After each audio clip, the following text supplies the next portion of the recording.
Et si quelques dizaines d'euros suffisaient pour bâtir un portefeuille réel et diversifié, sans héritage ni coût boursier, les micro-investissements démocratisent l'accès au marché.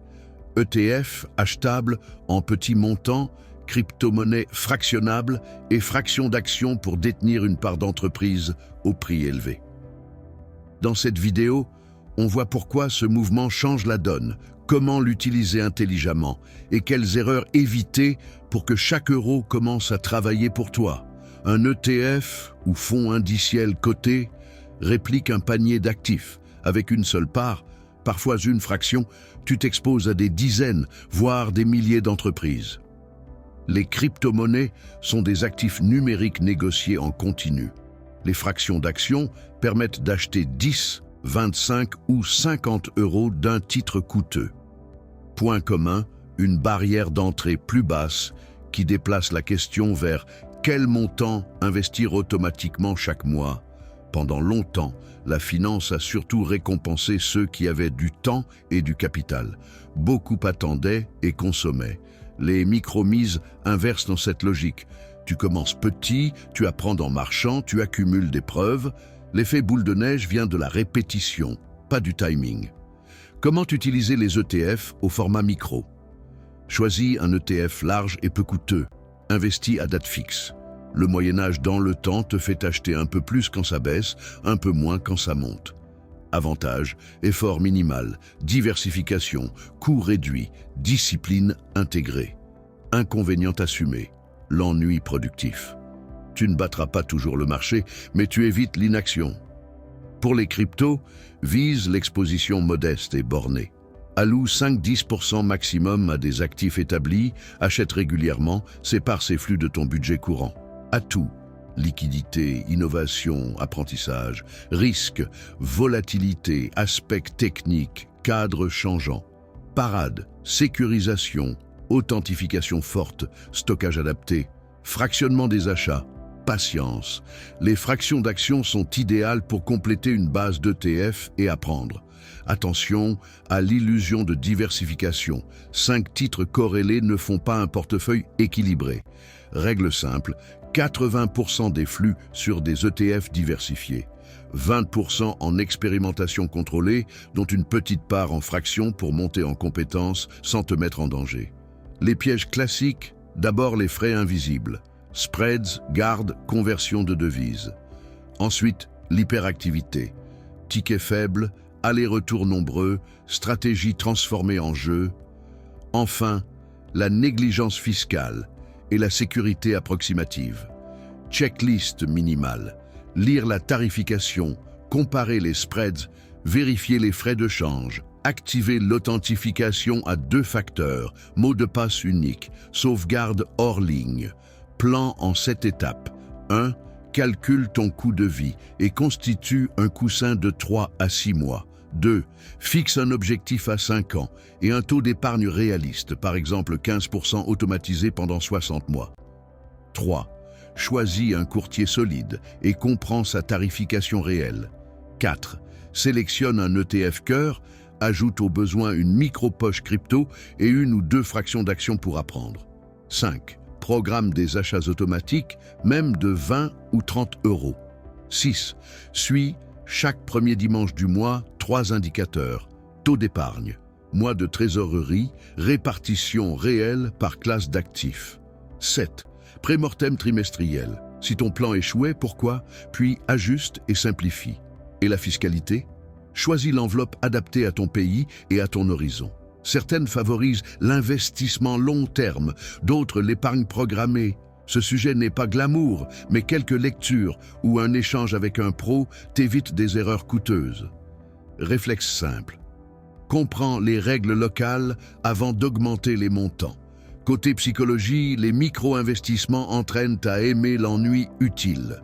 Tu vis au rythme de ton calendrier, pas des breaking news.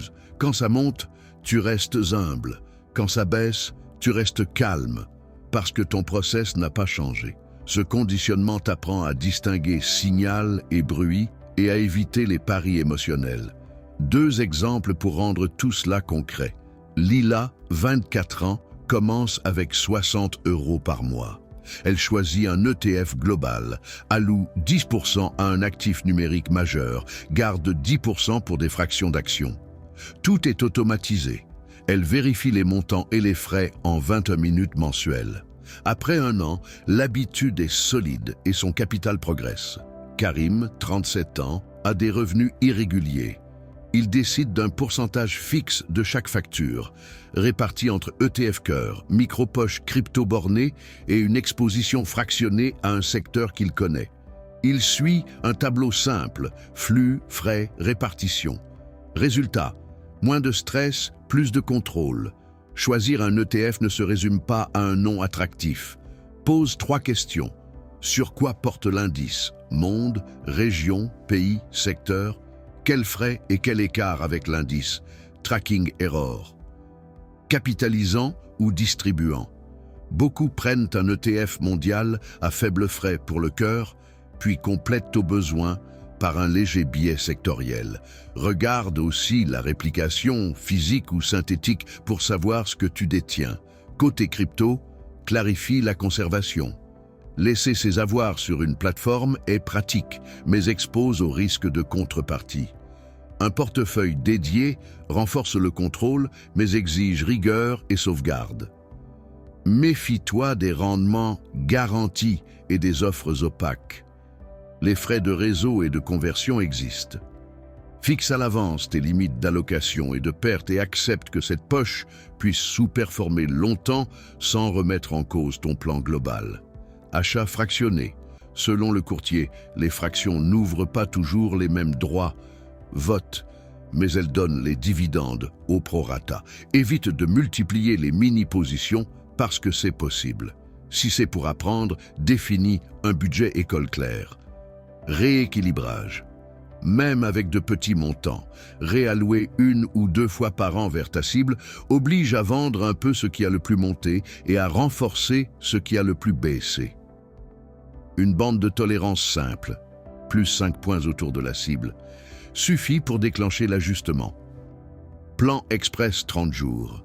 Sonne, ouvre le compte, passe KYC, 20 € sur l'ETF cœur, active la 2 CFA. S2. Écris tes règles, allocation limite, jour d'exécution. Programme l'ordre, retire les cartes des sites tentants. S3. Vérifie frais et fiscalité locale 30 minutes, teste une fraction école. S4. Mini bilan chiffré, petite célébration pour ancrer l'habitude. Dernier point, souvent oublié, la paix d'esprit. Avancer par règles réduit les décisions impulsives. Avancer par petits pas réduit le regret. Avancer régulièrement laisse le temps faire le travail. Au bout d'un an, ce n'est pas le montant absolu qui impressionne, c'est ta constance. Et c'est elle, avec des coups bas et une vraie diversification, qui fait la différence sur 10 ans. Pour démarrer aujourd'hui, choisis un courtier fiable, ouvre le compte, programme un virement symbolique, sélectionne un ETF diversifié à frais bas, définis une poche crypto très limitée si tu le souhaites et choisis un titre fractionné uniquement pour apprendre. Écris tes règles et affiche-les. Pourcentage d'épargne, jour d'exécution, limite d'allocation, critères d'ajustement. Installe une alarme mensuelle pour une revue de 20 minutes. C'est simple, reproductible et évolutif. Les petits montants d'aujourd'hui sont les grands résultats de demain si tu laisses le temps et les systèmes faire leur travail. Si cette vidéo t'a aidé, dis-moi en commentaire ton premier micro-investissement et pourquoi tu le choisis. Like la vidéo, abonne-toi pour d'autres plans concrets et partage-la avec quelqu'un qui pense qu'il lui faut un gros capital pour commencer. Le moment parfait n'existe pas. Ce qui existe, c'est ta petite décision répétée et protégée par des règles simples.